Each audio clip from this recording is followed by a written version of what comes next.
প্রতিনিয়ত যারা আমার কবুতরের ভিডিও দেখেন তাদের উদ্দেশ্য অবশ্যই ভিডিওটি। আর যারা আসলে কবুতর ভালোবাসেন, কবুতর প্রতিনিয়ত পুষে থাকেন, তো তারা তো কবুতরের সম্বন্ধে সবই জানেন, তাদের কিছু বলা লাগবে না। আর একটা কবুতর দেখলে পরে কিন্তু তারা বুঝতে পারে যে আসলে সে কবুতরটা কেমন। এটা নতুন যারা হয়তোবা তারা বুঝতে পারবে না যে একটা কবুতর দেখে কিভাবে বোঝা যায়। এটা যারা কবুতর পোষে তারা দেখলে বুঝতে পারে যে আসলে কবুতর দেখে কিভাবে বোঝা যায়। তো আলহামদুলিল্লাহ, এই যে আমার কবুতরগুলোকে আমি গিট খাবার দিয়েছি। তো এটা আসলে প্রতিদিনই দিতে পারলে ভালো, আর প্রতিদিন দিতে না পারলে আপাতত সপ্তাহে 1-2 দিন হয়তোবা দিতে হবে। দিলে পরে আপনার কবুতরগুলো সুস্থ সবল থাকবে, তাদের পেট পরিষ্কার থাকবে, এবং খোপে যদি বেবি কবুতর থাকে তাহলে সে কবুতরগুলোর ক্ষেত্রে খুবই ভালো হয়। তো দেখতেই থাকুন অবশ্যই। একটা ভিডিও একটু বড় হলেও আপনারা সে ভিডিওটা আসলে না টেনে সম্পূর্ণ দেখবেন, তাহলে ভিডিও দেখে কিছু বোঝা যাবে।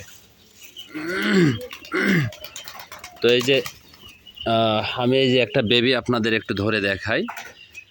এই যে এই বেবিটার কিন্তু আসলে মুখে অনেকটা পক্স উঠেছে।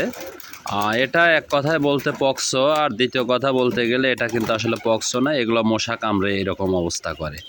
তো এগুলো ঠিক হয়ে যাবে ইনশাআল্লাহ। এই যে বেবিটা,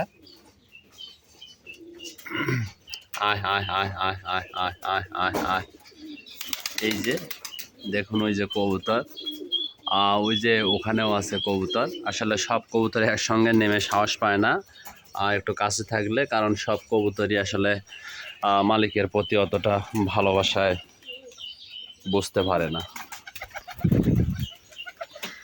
তো আসলে এগুলো অনেক টেম্পারি কবুতর, এদের পাখায় প্রচুর টেম্পার। এই কবুতরগুলো সারাদিন ওরা কবুতর, এরা সারাদিন যে উড়বে এখানে একটু ভুলও নেই। এরা আসলে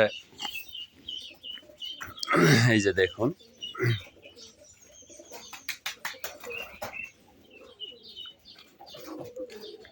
তো মোটামুটি আমার যে কবুতরগুলো এখন আছে এখানে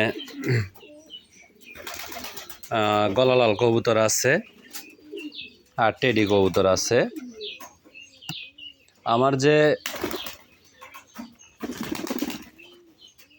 আরও কিছু কবুতর ছিল, তো সে কবুতরগুলো কিন্তু আসলে নষ্ট হয়ে গেছে। তো যাই হোক, যেগুলো নষ্ট হয়েছে সেগুলো তো হয়েছে, তো আলহামদুলিল্লাহ এখন যেগুলো আছে এগুলো নিয়ে কিন্তু আপনাদের মাঝে এই যে একটা বেবি, একদম ছোট বেবি, কেবল নতুন বের হয়েছে। দেখুন পাখা কি টেম্পার, বসতে গেলে কত সময় লাগে দেখুন। এই যে প্রচুর টেম্পার পাখায়।